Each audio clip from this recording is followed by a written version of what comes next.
Assalamualaikum warahmatullahi wabarakatuh. Halo, selamat datang semuanya. Kembali lagi pada pembelajaran Geografi kelas 12 paket C bersama saya Wira Kurnia Lestari. Di sini saya akan menjabarkan materi minggu pertama yaitu dampak lingkungan dan keberlanjutan wilayah. Sebelum kita mulai pembelajaran, silakan teman-teman untuk menyiapkan alat tulis untuk mencatat hal-hal penting dalam pembelajaran ini ya. Baiklah teman-teman semua, langsung saja saya akan mengambil contoh wilayah yang ada di kota Bengkulu. Jika ikan di pasar Bengkulu terus berkurang kualitasnya karena limbah, bagaimana nasib penghasilan nelayan dan kesehatan keluarga kita dalam 5 tahun ke depan?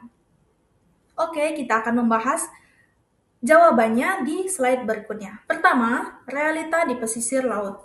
Laut adalah sumber kehidupan bagi sebagian besar warga belajar atau masyarakat.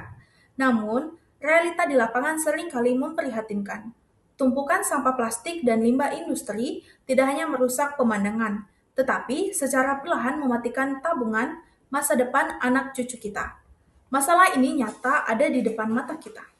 Sebelum saya melanjutkan pembelajaran kita, saya akan membacakan tujuan pembelajaran kita kali ini, yaitu yang pertama, faktual. Kita dapat mengidentifikasi jenis-jenis polutan, limbah cair, atau sampah padat yang ada di lingkungan sekitar kita.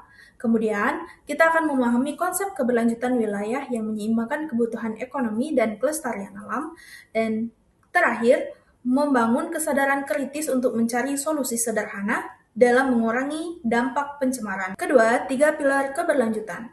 Keberlanjutan bukan hanya soal menjaga pohon, tetapi ada 3 aspek yang saling mempengaruhi. Yang pertama, pendapatan nelayan dan pedagang. Kedua, kesehatan masyarakat dan konflik warga. Dan terakhir, kualitas air dan ekosistem laut.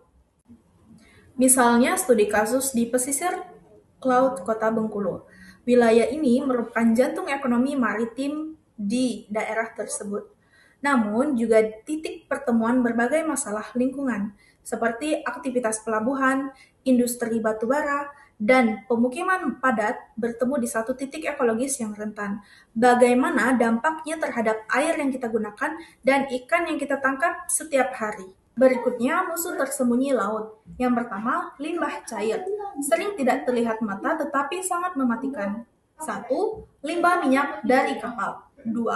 Air sisa cucian industri seperti deterjen atau kimia. Yang ketiga, limbah rumah tangga yang langsung dibuang ke sungai.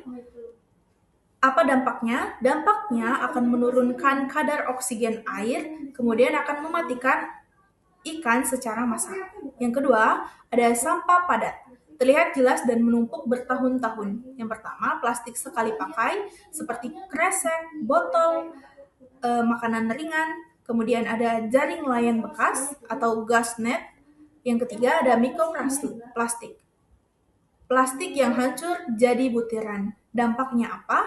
Dampaknya dimakan ikan dan masuk ke tubuh kita, merusak hutan bakau. 4. Ancaman pada bakau. Hutan bakau atau mangrove adalah tempat ikan bertelur dan pelindung pantai dari abrasi. Sampah plastik yang tersangkut menutupi akar napas pohon bakau, akibatnya pohon mati perlahan karena tidak bisa bernapas. Jika bakau mati, ikan akan kehilangan rumah dan abrasi akan menggerus pemukiman pesisir laut. Baiklah teman-teman, berikut ini adalah analisis dampak ekonomi. Simulasi penurunan pendapatan nelayan tradisional akibat kerusakan ekosistem pesisir dalam 5 tahun terakhir.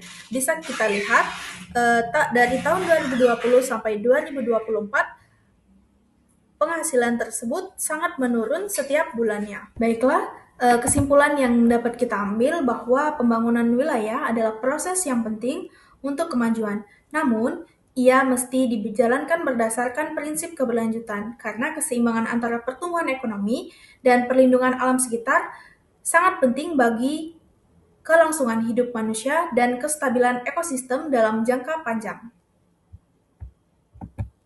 Baiklah teman-teman, itu saja video pembelajaran pada hari ini.